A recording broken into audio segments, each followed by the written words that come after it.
মদ্যপান, ধূমপান ও মাদক সেবন স্বাস্থ্যের পক্ষে ক্ষতিকারক। কুইটজেল ফিল্মসে আপনাদের সকলকে স্বাগত।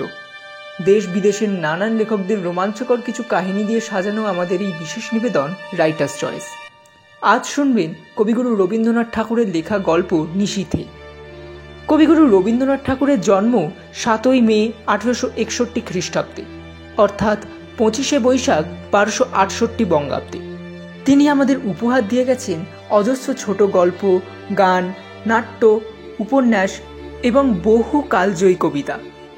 গীতাঞ্জলি লেখার জন্য তিনি যেমন পেয়েছেন নোবেল শান্তি পুরস্কার, তেমনি জালিয়ানওয়ালাবাগ ইনসিডেন্টের জন্য তিনি ত্যাগ করেছেন নাইট উপাধি। 7ই আগস্ট 1941 খ্রিস্টাব্দ, অর্থাৎ 22শে শ্রাবণ 1348 বঙ্গাব্দে তিনি আমাদের অমর করে পরলোক গমন করেন। আজকের গল্পের প্রধান চরিত্রে ডাক্তার, জমিদার দক্ষিণাচরণ এবং করুণা। গল্প পাঠে কল্যাণ বৈদ্য। গল্পের সূত্রধার আমি শৌক্তিক দে। শুরু হচ্ছে নিশীথে।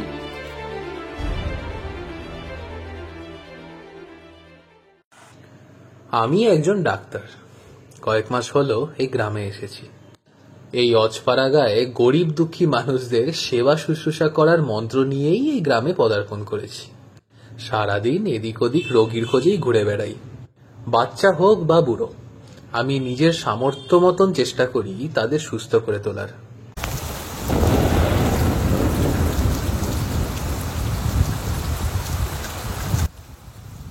এরকমই এক ঝড় জলের রাত। আমি আহার সম্পন্ন করে শুতে গেছি। মেঘের গর্জনে মাঝে মাঝেই ঘুম ভেঙে যাচ্ছে। হঠাৎ, ডাক্তার, ডাক্তার, আছো নাকি? এই অর্ধেক রাতে আবার কে জ্বালাতন করতে এলো? ঘুম চোখে উঠে দরজার বাইরে চাইতেই দেখি জমিদার দক্ষিণাচরণ বাবু। তাড়াতাড়ি করে দরজা খুলে তাকে ভেতরে নিয়ে এসে বসালাম এবং উদ্বিগ্নভাবে তার মুখের দিকে চাইলাম। ঘড়িতে দেখলাম রাত 2:30। দক্ষিণাচরণ বাবু বিবর্ণ মুখে আমার দিকে চেয়ে বললেন, আজ রাত্রে আবার সেইরূপ উপদ্রব আরম্ভ হয়েছে। তোমার ওষুধ কাজে লাগলো না। আমি কিঞ্চিত সংকোচে বললাম, আপনি বোধ করি মদের মাত্রা আবার বাড়িয়েছেন।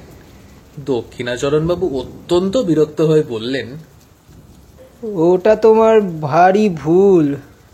মদ নয়, মদ নয়। আদ্যপ্রান্ত বিবরণ না শুনলে তুমি আসল কারণটা অনুমানই করতে পারবে না। কুলুঙ্গির মধ্যে ক্ষুদ্র টিনের ডিব্বায় স্লানভাবে কেরোসিন জ্বলছে। আমি সেটা বাড়িয়ে দিলাম।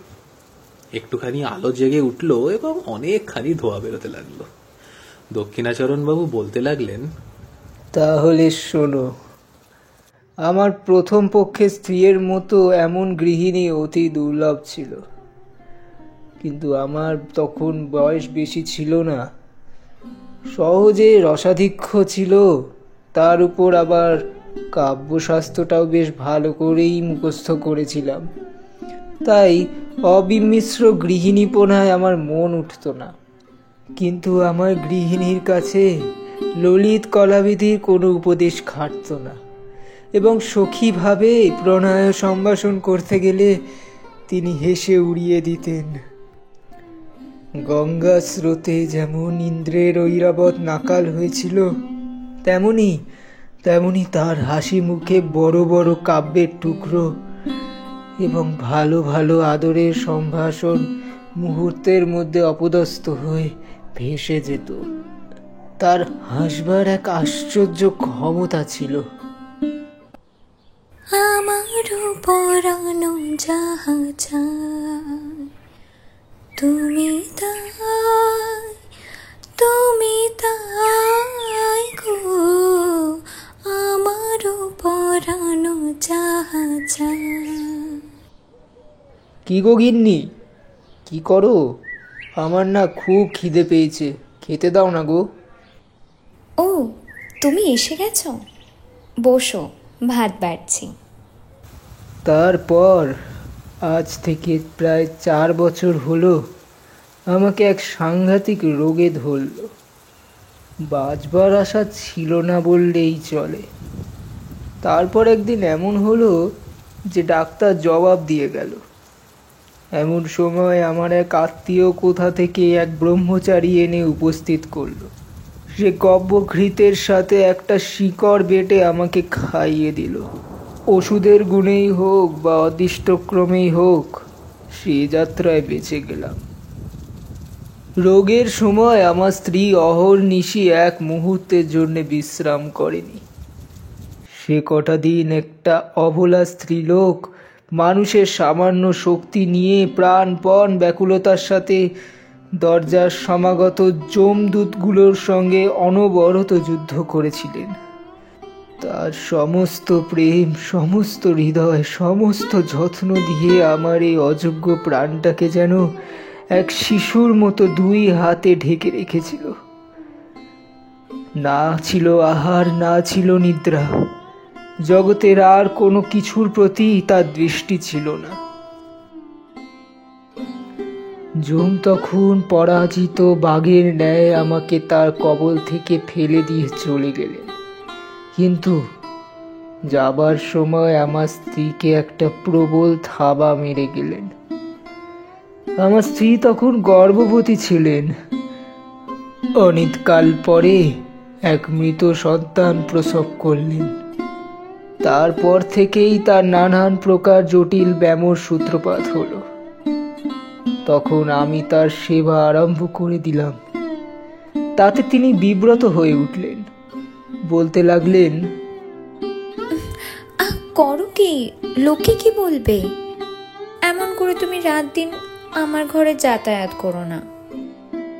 যেন নিজে পাখা খাচ্ছি এইরূপ ভান করে রাত্রে যদি তাকে তার জ্বরের সময় পাখা করতে যেতাম, তখন তো ভারী কাড়াকাড়ি ব্যাপার পড়ে যেত।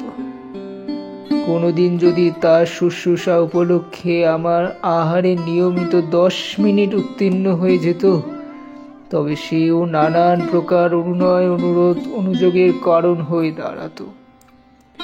স্বল্পমাত্র সেবা করতে গেলেই হিতে বিপরীত হয়ে উঠত। তিনি বলতেন, পুরুষ মানুষের এতটা বাড়াবাড়ি ভালো নয়।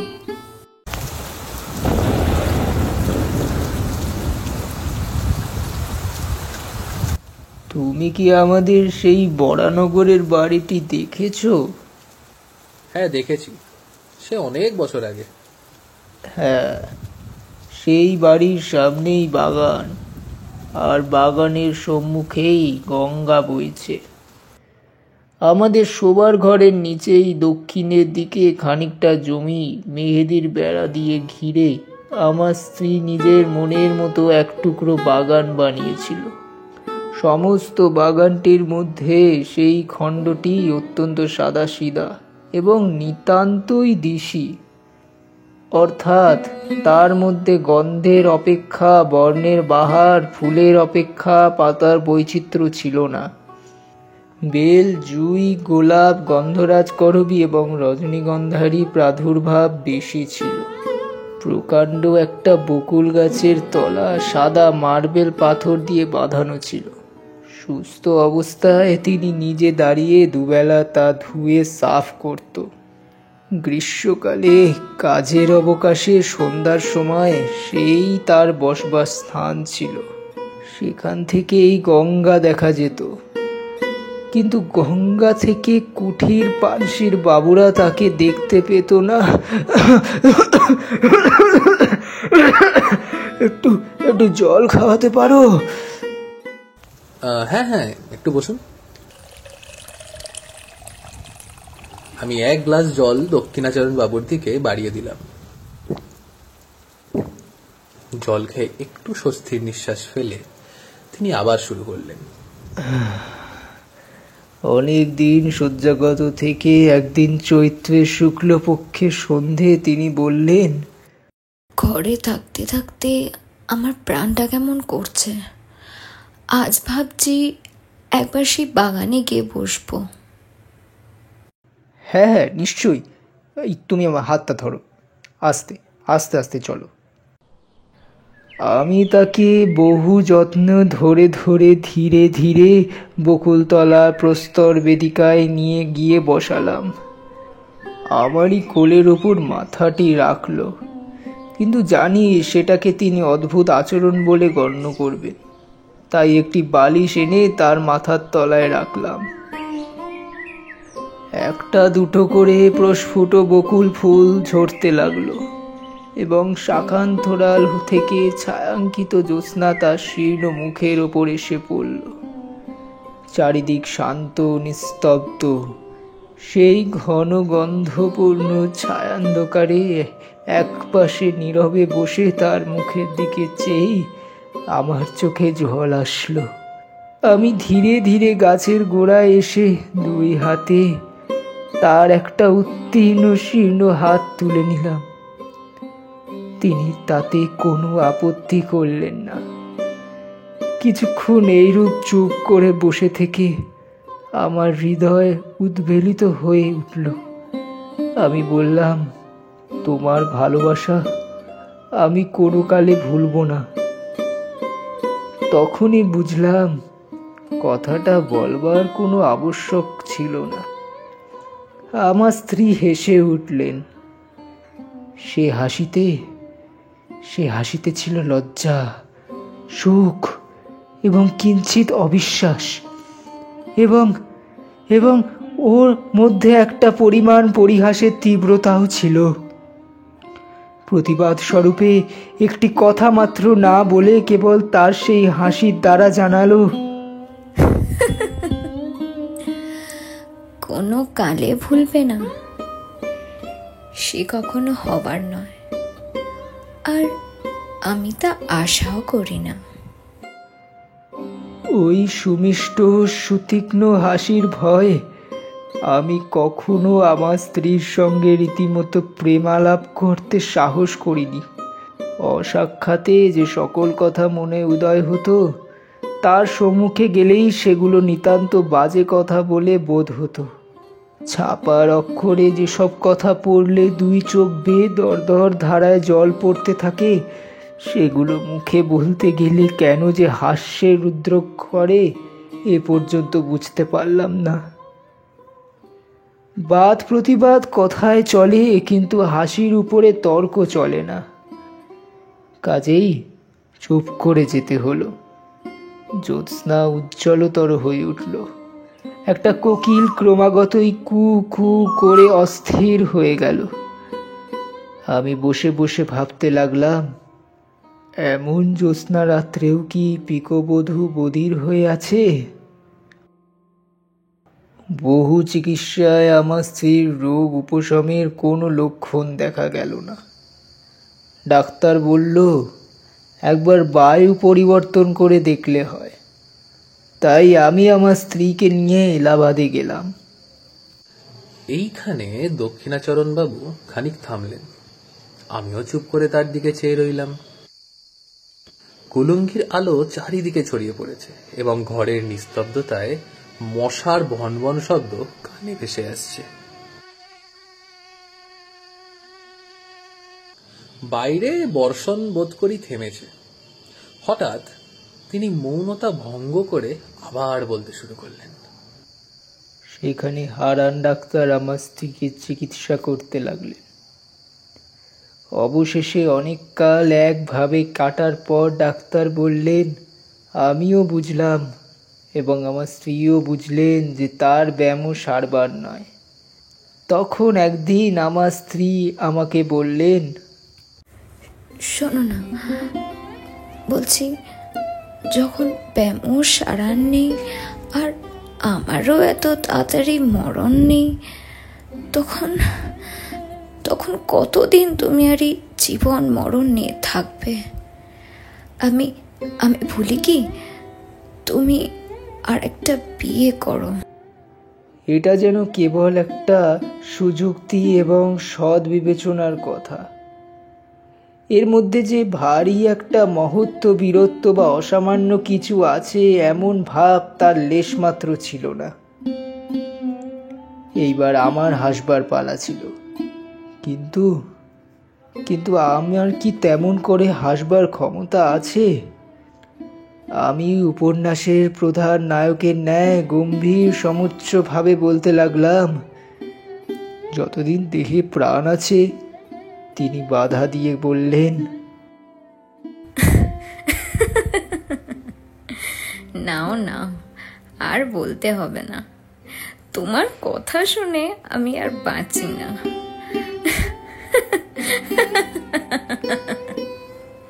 আমি পরাজয় স্বীকার না করে বললাম, এ জীবনে আর কাউকে ভালোবাসতে পারবো না। শুনেই আমার স্ত্রী ভারী হেসে উঠলেন।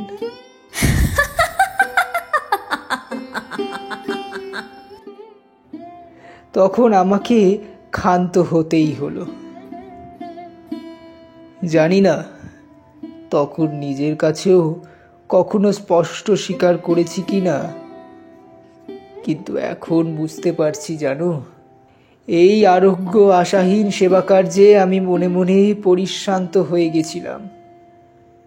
এই কার্যে যে ভঙ্গ দেব এমন কল্পনাও আমার মনে ছিল না।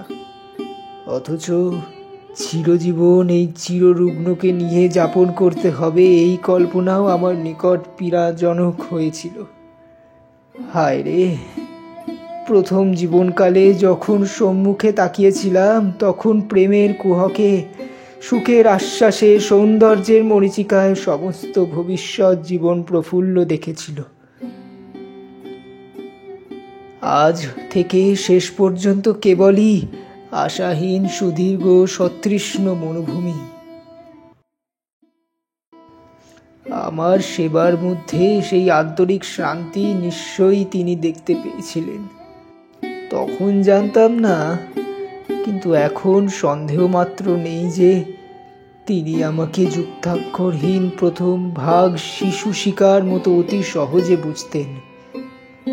সেই জন্য যখন উপন্যাসের নায়ক সেজে গম্ভীরভাবে তার নিকট কাব্য ফলাতে যেতাম, তিনি এমন সুগভীর স্নেহ অথচ অনিবার্য কৌতুকের সাথে হেসে উঠতেন। আমার নিজের অগোচর অন্তরের কথাও অন্তর্যামীর ন্যায় তিনি সমস্তই জানতেন। এ কথা মনে করলে আজও লজ্জায় মরে যেতে ইচ্ছে করে, জানো। হারান ডাক্তার আমাদের স্বজাতীয়। তার বাড়িতে আমাদের প্রায় নিমন্ত্রণ থাকতো। কিছুদিন যাতায়াতের পর ডাক্তার তার মেয়ের সঙ্গে আমার পরিচয় করিয়ে দিলেন। মেয়েটি অবিবাহিত, তার বয়স 15 কি 16 হবে। ডাক্তার বললেন তিনি মনের মতো পাত্র পাননি বলে বিবাহ দিতে পারেননি। কিন্তু বাইরের লোকের কাছে গুজব শুনতাম মেয়েটির নাকি কুলের দোষ ছিল। কিন্তু আর কোনো দোষ ছিল না। যেমন স্বরূপ তেমনি সুশিক্ষা। সেই জন্য মাঝে মাঝে এক দিন তার সাথে নানান কথা আলোচনা করতে করতে আমার বাড়ি ফিরতে রাত হতো। আমার স্ত্রীকে ওষুধ খাওয়ানোর সময় উত্তীর্ণ হয়ে যেত। তিনি জানতেন আমি হারান ডাক্তারের বাড়ি গেছি, কিন্তু বিলম্বের কারণ একদিনও আমাকে জিজ্ঞেস করেনি। মরুভূমির মধ্যে আর একবার মরীচিকা দেখতে লাগলাম। তৃষ্ণা যখন বুক পর্যন্ত, তখন চোখের সামনে কুল পরিপূর্ণ স্বচ্ছ জল ছলছল ঢলঢল করতে লাগলো। তখন মনকে প্রাণপণে টেনে আর ফেরাতে পারলাম না। রোগীর ঘর আমার কাছে দ্বিগুণ নিরানন্দ হয়ে উঠল। তখন প্রায় শুশ্রূষা করবার এবং ওষুধ খাবার নিয়ম ভঙ্গ হতে লাগলো। হারান ডাক্তার প্রায় মাঝে মাঝে বলতেন, যাদের রোগ ঠিক হওয়ার কোনো সম্ভাবনা নেই তাদের মৃত্যুই ভালো, কেননা বেঁচে থেকে তার অসুখ নেই আর অন্যদের অসুখ নেই। কথাটা সাধারণভাবে বলতে দোষ নেই, তথাপি আমার স্ত্রীকে লক্ষ্য করে এমন প্রসঙ্গ উত্থাপন করা তার উচিত হয়নি।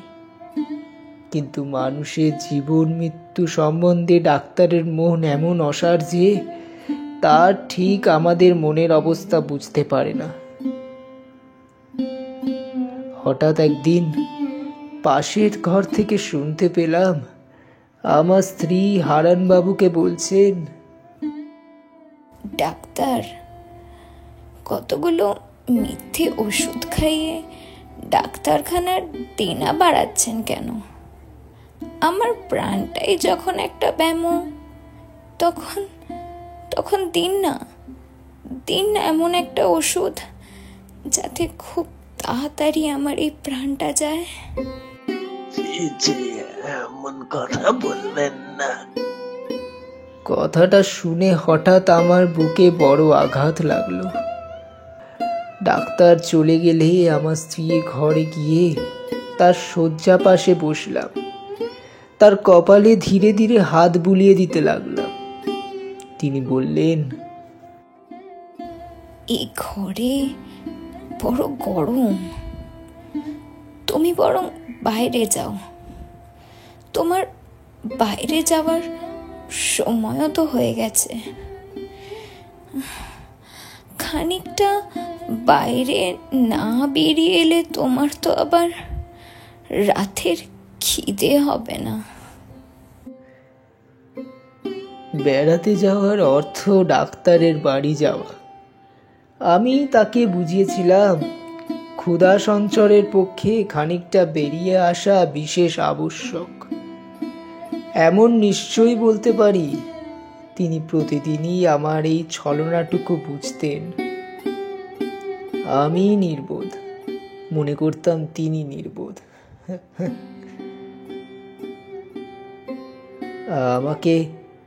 আমাকে আরেক গ্লাস জল দাও না গো।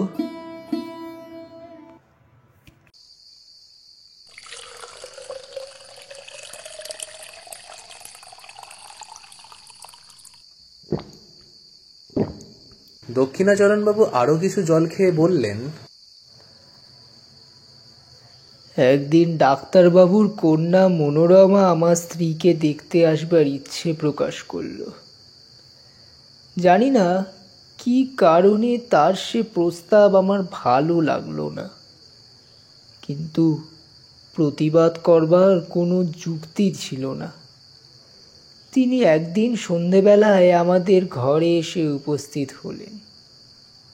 সেদিন আমার স্ত্রীর বেদনা অন্য দিনের অপেক্ষা কিছু বেড়ে উঠেছিল। যেদিন তার ব্যথা বাড়ে সেদিন তিনি অত্যন্ত স্থির নিস্তব্ধ হয়ে থাকেন। কেবল মাঝে মাঝে মুঠো বন্ধ করে হাত এবং মুখ নীল হয়ে আসে, তাতেই তার যন্ত্রণা বোঝা যায়। ঘরে কোনো সাড়া ছিল না। আমি শয্যা পাশে চুপ করে বসেছিলাম। সেদিন আমাকে বেড়াতে যেতে অনুরোধ করেন এমন সামর্থ্য তার ছিল না, কিংবা হয়তো বড় কষ্টের সময় আমি কাছে থাকি এমন ইচ্ছে মনে মনে ছিল। চোখে লাগবে বলে কেরোসিনের আলোটা দ্বারের পাশে ছিল। ঘর অন্ধকার এবং নিস্তব্ধ। কেবল একবার যন্ত্রণার কিঞ্চিত উপশমে আমার স্ত্রীর গভীর দীর্ঘ নিঃশ্বাস শোনা যাচ্ছিল। এমন সময় মনোরমা প্রবেশদ্বারে এসে দাঁড়ালেন। বিপরীত দিক থেকে কেরোসিনের আলো এসে তার মুখের ওপর পড়েছিল। আলো আধারের জন্যে তিনি কিছুক্ষণ ঘরে কিছুই দেখতে না পেয়ে দ্বারের নিকট দাঁড়িয়ে কিছুক্ষণ ইতস্তত করতে লাগলেন। আমার স্ত্রী তখন চমকিয়ে হাত ধরে জিজ্ঞেস করল, ওকে? তার সেই দুর্বল অবস্থায় হঠাৎ অচেনা লোক দেখে ভয় পেয়ে আমাকে 2-3 বার অস্পষ্ট স্বরে প্রশ্ন করলেন, ওকে ওকে ওকে গো? আমার কেমন দুর্বুদ্ধি হলো। প্রথমেই বলে ফেললাম, আমি চিনি না। বলা মাত্রই কে যেন আমাকে কষাঘাত করল। পর মুহূর্তেই বললাম, ও আমাদের ডাক্তারবাবুর কন্যা। স্ত্রী একবার আমার মুখের দিকে চাইলেন। আমি তার মুখের দিকে চাইতে পারলাম না। পরক্ষণেই তিনি ক্ষীণ স্বরে অভ্যাগত করে বললেন, আপনি আপনি আসুন, আলোটা একটু ধরো না। মনোরমা ঘরে এসে বসলেন। তার সাথে রোগিণীর অল্প স্বল্প আলাপ আলোচনা চলতে লাগলো। এমন সময় ডাক্তারবাবু এসে উপস্থিত হলেন। তিনি তার ডাক্তারখানা থেকে 2 শিশি ওষুধ এনেছিলেন। সেই 2টি শিশি বের করে আমার স্ত্রীকে বললেন, এই নীল শিশিটা মালিশ করবার, আর এইটা হলো খাবার। দেখবেন দুটো মেলাবেন না যেন। এই ওষুধ কিন্তু ভারী বিষ। আমাকেও একবার সতর্ক করে দিয়ে ওষুধ 2টি শয্যা পার্শ্বে টেবিলে রেখে দিলেন। বিদায় নেবার সময় ডাক্তার তার কন্যাকে ডাকলেন। মনোরমা বললেন, বাবা, আমি থাকি না গো, সঙ্গে তো মহিলা কেউ নেই, তাহলে সেবা কে করবে? আমার স্ত্রী ব্যস্ত হয়ে উঠলেন, বললেন, না না, আপনাকে কষ্ট করতে হবে না। পুরনো ঝি আছে, সে আমাকে মায়ের মতনই যত্ন করে। ডাক্তার হেসে বললেন, উনি মা লক্ষ্মী, চিরকাল পরের সেবা করে আসছেন, অন্যের সেবা সইতে পারেন না। ডাক্তারবাবু, দেখুন না, ইনি অনেকক্ষণ ধরে বদ্ধ ঘরের মধ্যে বসে আছে। দেখুন না, ওনাকে যদি একটু বাইরে থেকে ঘুরিয়ে আনতে পারেন। আসুন মা, আপনাকে নদীর ধার থেকে একবার ঘুরিয়ে আনি। আমি প্রথমে একটু আপত্তি দেখালাম। ডাক্তারবাবু যাবার সময় 2 শিশি ওষুধ সম্বন্ধে আবার আমার স্ত্রীকে সতর্ক করে দিলেন। সেদিন ডাক্তারের বাড়িতেই আহার করলাম। ফিরে আসতে রাত হলো। এসে দেখি আমার স্ত্রী ছটফট করছেন। অনুতাপে বিদ্ধ হয়ে জিজ্ঞেস করলাম, তোমার ব্যথা বেড়েছে নাকি? তিনি উত্তর করতে পারলেন না। নীরবে মুখের দিকে চেয়ে রইলেন। তখন তার কণ্ঠ রোধ হয়েছে। আমি তৎক্ষণাৎ সেই রাত্রেই ডাক্তারকে ডেকে আনলাম। ডাক্তার প্রথমে এসে অনেকক্ষণ কিছু বুঝতে পারলেন না। অবশেষে জিজ্ঞেস করলেন, সেই ব্যথাটা কি বাইরে উঠেছে? আচ্ছা, ওষুধটা মালিশ করলে ভালো হয় না? বলে শিশিটা টেবিল থেকে নিয়ে এসে দেখলেন সেটা খালি। আমার স্ত্রীকে জিজ্ঞেস করলেন, আপনি কি ভুল করে এই ওষুধটা খেয়েছেন নাকি? আমার স্ত্রী ঘাড় নেড়ে নীরবে হ্যাঁ জানালেন। ডাক্তার তৎক্ষণাৎ গাড়ি থেকে তার বাড়িতে পাম্প আনতে ছুটলেন। আমি অর্ধমূর্ছিত ন্যায় আমার স্ত্রীর বিছানার ওপর পড়ে গেলাম।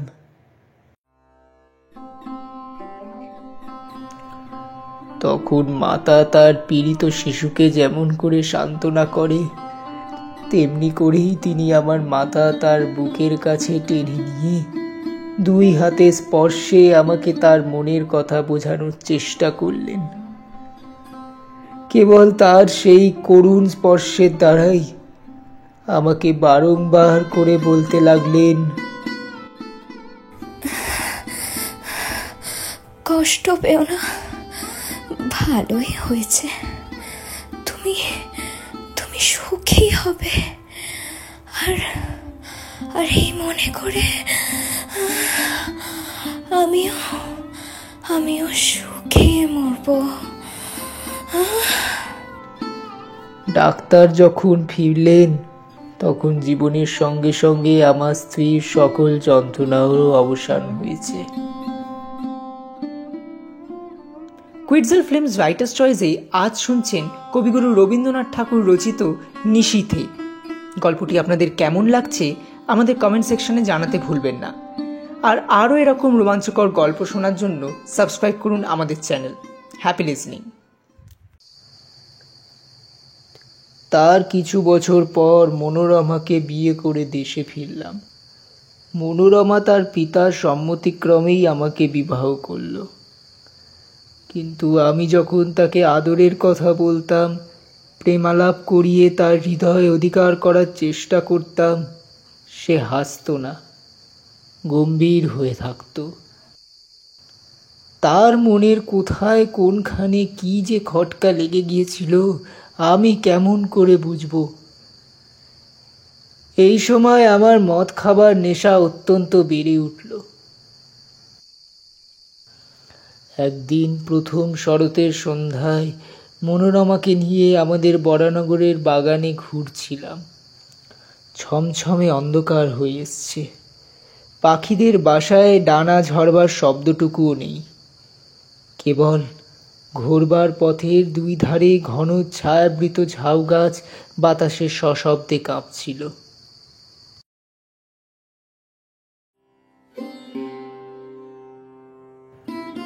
ক্লান্তি বোধ করতেই মনোরমা সেই বকুলতলার শুভ্র পাথরের বেদির উপর এসে নিজের দুই বাহুর উপর মাথা রেখে শুয়ে পড়ল। আমিও কাছে এসে বসলাম। সেখানে অন্ধকার আরো ঘনীভূত। যতটুকু আকাশ দেখা যাচ্ছে একেবারে তারায় আচ্ছন্ন। তরুতলে ঝিল্লি ধ্বনি যেন অনন্ত গগন বক্ষচ্যুত। নিস্তব্ধতার নিম্ন প্রাণে একটি শব্দের সরু পার বুনে দিচ্ছে। সেদিনও বিকেলে আমি একটু মদ খেয়েছিলাম। মনটা বেশ একটু তরাল অবস্থায় ছিল। অন্ধকার যখন চোখে এসে পড়ল, তখন বনচ্ছায়াতলে পানসুর বর্ণে অঙ্কিত সেই শিথিল অঞ্চল শ্রান্তকায় রমণীর আবছায়া মূর্তিটি আমার মনে এক অনিবার্য আবেগের সঞ্চার করল। মনে হলো ও যেন একটি ছায়া, ওকে যেন কিছুতেই দুই বাহু দিয়ে ধরতে পারবো না। এমন সময় অন্ধকার ঝাউ গাছের শিকড় দেশে যেন আগুন ধরে উঠল। তারপরে কৃষ্ণপক্ষের জীর্ণ প্রান্ত হলুদ বর্ণ চাঁদ ধীরে ধীরে গাছের মাথায় উপকার আকাশ আরোহণ করল। সাদা পাথরের ওপর শাড়ি পরা সেই শান্ত শয়ন রমণী মুখের উপর জ্যোৎস্না এসে পড়ল। আমি আর থাকতে পারলাম না। কাছে এসে দুহাতে তার হাতটি তুলে ধরলাম। মনোরমা, তুমি আমাকে বিশ্বাস করো না, কিন্তু তোমাকে আমি ভালোবাসি। তোমাকে আমি কোনো কাল ভুলতে পারবো না।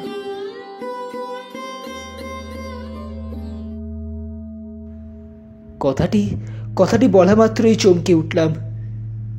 মনে পড়ল ঠিক এই কথাটি আর একদিন আর কাউকে বলেছি, এবং সেই মুহূর্তেই বকুল গাছের শাখার উপর দিয়ে, ঝাউ গাছের মাথার উপর দিয়ে, কৃষ্ণপক্ষে পিত্তবর্ণের ভাঙা চাঁদের নিচ দিয়ে, গঙ্গার পূর্ব পার থেকে গঙ্গার সুদূর পশ্চিম পার পর্যন্ত অতি দ্রুত বেগে একটি হাসি বয়ে গেল।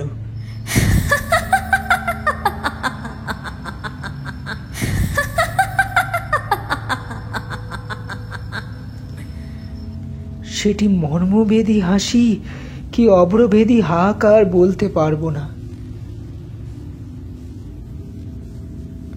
আমি তখনই পাথরের বেদির উপর থেকে মূর্ছিত হয়ে নিচে পড়ে গেলাম।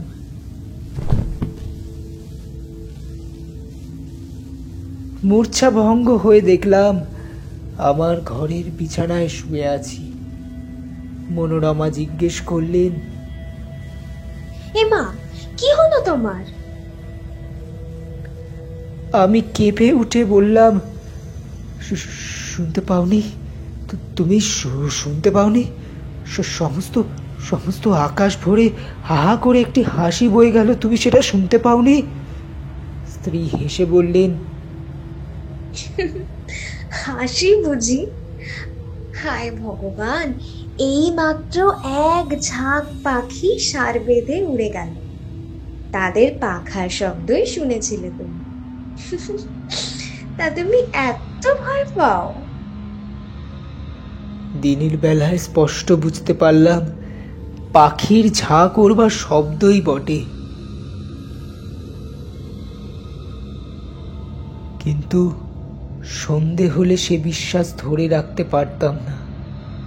তখন মনে হতো চারিদিকে সমস্ত অন্ধকার ভরে ঘন হাসি জমা রয়েছে।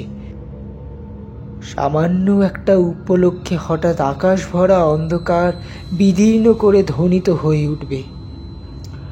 অবশেষে এমন হলো, সন্ধ্যার পর মনোরমার সাথে একটা কথা বলতে আমার সাহস হতো না। তখন আমাদের বরানগরের বাড়ি ছেড়ে মনোরমাকে নিয়ে বোটে করে বেরোলাম।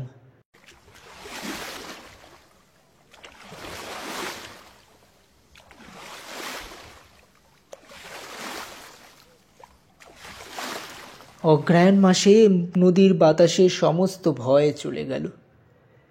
কয়েকদিন বড় সুখে ছিলাম। চারিদিকে সৌন্দর্যে আকৃষ্ট হয়ে মনোরমাও যেন তার হৃদয়ের দ্বার অনেক দিন পরে ধীরে ধীরে নিকট খুলতে লাগলো।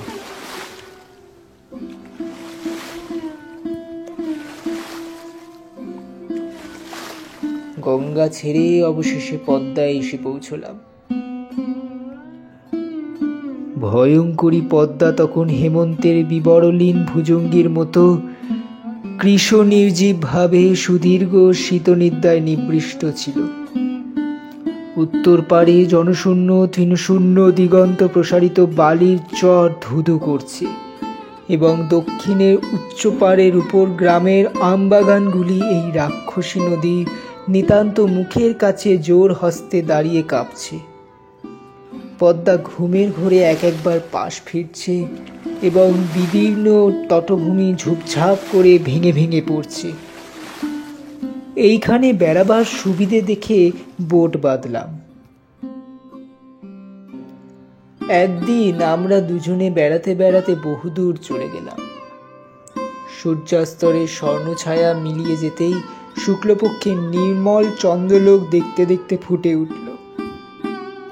সেই অন্তহীন শুভ্র বালির চরের ওপর যখন অজস্র অবারিত উচ্ছ্বাসিত জ্যোৎস্না একেবারে আকাশের সীমান্ত পর্যন্ত প্রসারিত হয়ে গেল, তখন মনে হলো যেন জনশূন্য চন্দ্রলোকের অসীম স্বপ্ন রাজ্যের মধ্যে কেবল আমরা দুইজন ভ্রমণ করছি। একটি লাল শাল মনোরমার মাথার ওপর থেকে নেমে তার মুখখানি বেষ্টন করে তার শরীরটি আচ্ছন্ন করে রয়েছে। নিস্তব্ধতা যখন নিবিড় হয়ে আসলো, কেবল একটি সীমাহীন দিশাহীন শুভ্রতা এবং শূন্যতা ছাড়া যখন আর কিছুই রইল না, তখন মনোরমা ধীরে ধীরে হাতটি বের করে আমার হাত চেপে ধরল।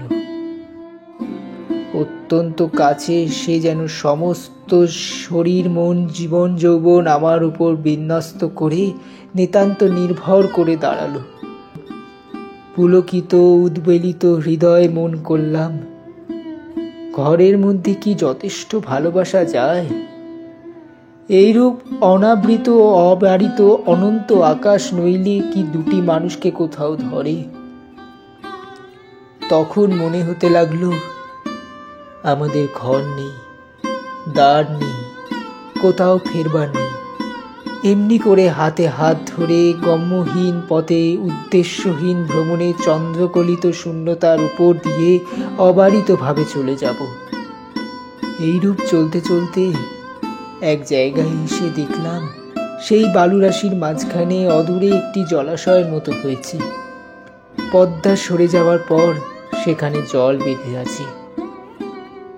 সেই মরু বালুকাবিষ্ট নিস্তরঙ্গ নিস্তূপ নিশ্চল জলটুকুর উপর একটি সুদীর্ঘ জ্যোৎস্নার রেখা মূর্ছিতভাবে পড়ে আছে। সেই জায়গাটাতে এসে আমরা দুইজনে দাঁড়ালাম। মনোরমা কি ভেবে আমার মুখের দিকে চাইল, তার মাথার উপর থেকে শালটা হঠাৎ খসে পড়ল। আমি তার সেই জ্যোৎস্না বিকাশিত মুখখানি তুলে ধরে চুম্বন করলাম। সেই সময় সেই জনমানব শূন্য নিঃসঙ্গ মরুভূমির গম্ভীর স্বরে কে 3 বার বলে উঠল, ওকে ওকে ওকে গো। আমি চমকে উঠলাম, কিন্তু পরক্ষণেই আমরা দুজনেই বুঝলাম সেই শব্দ মানসিক নয়, অমানসিক নয়, চর বিহারী জলস্বরে পাখির ডাক। হঠাৎ এত রাত্রে তাদের নিরাপদ নিভৃত নিবাসনের কাছে লোক সমাগম দেখে চকিত হয়ে উঠেছি। সেই ভয়ের চমক খেয়ে আমরা দুইজনেই তাড়াতাড়ি বোটে ফিরলাম। রাত্রে বিছানায় এসে শুলাম। শ্রান্ত শরীরে মনোরমা অবিলম্বে ঘুমিয়ে পড়ল। তখন অন্ধকারে কে একজন আবার মশারির কাছে এসে দাঁড়িয়ে সুষপ্ত মনোরমার দিকে একটিমাত্র দীর্ঘ শীর্ণ অস্থিসার আঙুল নির্দেশ করে যেন আমার কানে কানে অত্যন্ত চুপি চুপি অস্পষ্ট কণ্ঠে কেবল জিজ্ঞেস করতে লাগলো, ওকে ওকে ওকে গো। তাড়াতাড়ি করে উঠে দেশলাই জ্বালিয়ে বাতি ধরলাম। সেই মুহূর্তেই ছায়ামূর্তি মিলিয়ে গিয়ে আমার মশারি কাঁপিয়ে বোট দুলিয়ে আমার সমস্ত ঘর্মান্ত শরীর রক্ত হিম করে দিয়ে একটি হাসির অন্ধকার রাত্রির ভিতর দিয়ে বয়ে চলে গেল। পদ্মা পার হলো, পদ্মার চর পার হলো, তার পরবর্তী সমস্ত সুপ্ত দেশ গ্রাম নগর পার হয়ে গেল, যেন তার চিরকাল ধরে দেশ দেশান্তর লোক লোকান্তর পার হয়ে ক্রমশ ক্ষীণ ক্ষীণতর ক্ষীণতম হয়ে অসীম সুদূরে চলে যাচ্ছে। ক্রমে যেন তা জন্ম মৃত্যুর দেশ ছেড়ে চলে গেল। ক্রমে যেন সূচির অগ্রভাগের ন্যায় ক্ষীণতম হয়ে আসলো। এত ক্ষীণ শব্দ কখনো শুনিনি, কল্পনাও করিনি। আমার মাথার মধ্যে যেন অনন্ত আকাশ রয়েছে এবং সেই শব্দ যতই দূরে যাচ্ছে কিছুতেই আমার মস্তিষ্কের সীমা ছাড়তে পারছে না। অবশেষে যখন একান্ত অসহ্য হয়ে আসলো তখন ভাবলাম আলো নিভিয়ে না দিলে ঘুমোতে পারবো না। যেমন আলো নিভিয়ে শুলাম অমনি আমার মশারির পাশে আমার কানের কাছে অন্ধকারে আবার সেই অবরুদ্ধ স্বর বলে উঠল, ওকে ওকে ওকে গো। আমার বুকের রক্তের ঠিক সমান তালে ক্রমাগতই ধ্বনিত হতে লাগলো, ওকে ওকে ওকে গো। সেই গভীর রাত্রে নিস্তব্ধ বোটের মধ্যে আমার গোলাকার ঘড়িটাও সজীব হয়ে উঠে তার ঘণ্টার কাঁটা মনোরমার দিকে প্রসারিত করে শেলফের ওপর থেকে তালে তালে বলতে লাগলো, ওকে ওকে ওকে গো। বলতে বলতে দক্ষিণাচরণবাবু এলিয়ে পড়লেন। আমি বললাম, কি হলো, শরীর খারাপ করছে নাকি, জল খাবেন? এমন সময় হঠাৎ আমার কেরোসিনের বাতিটা দপ করে নিভে গেল। বাইরে থেকে আলো আসতে লাগলো। কাকের ডাক শুনতে পেলাম। দোয়েল শীষ দিতে লাগলো। তখন তার মুখের ভাব পুরোপুরি বদলে গেছে। ভয়ের কোনো চিহ্ন নেই। রাত্রির কুহকে কাল্পনিক শঙ্কার মত্ততায় আমার কাছে যা বলে ফেলেছে সেই জন্য সে অত্যন্ত লজ্জাবোধ করতে লাগলেন এবং আমার ওপর ক্রুদ্ধ হয়ে দ্রুত গটগট করে ঘর থেকে বেরিয়ে গেলেন।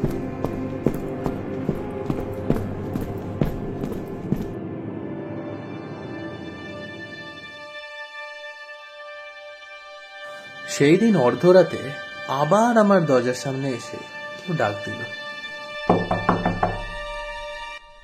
ডাক্তার, ডাক্তার, ঘরে আছো নাকি ডাক্তার?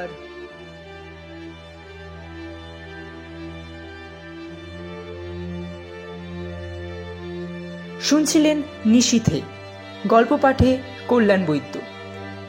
জমিদার দক্ষিণাচরণ বাবুর ভূমিকায় শৌক্তিক দে, করুণার ভূমিকায় সৈমী ব্যানার্জি, মনোরমার ভূমিকায় স্নেহা পল, হারান ডাক্তারের ভূমিকায় Rohit Dutta, sound design, edit ও পর্ব পরিচালনায় শৌক্তিক দে, পোস্টার ডিজাইন স্বাগত বাসু, আমরা আরও এরকম রোমাঞ্চকর গল্প নিয়ে ফিরে আসব খুব শীঘ্রই। অসংখ্য ধন্যবাদ আমাদের সাথে থাকার জন্য।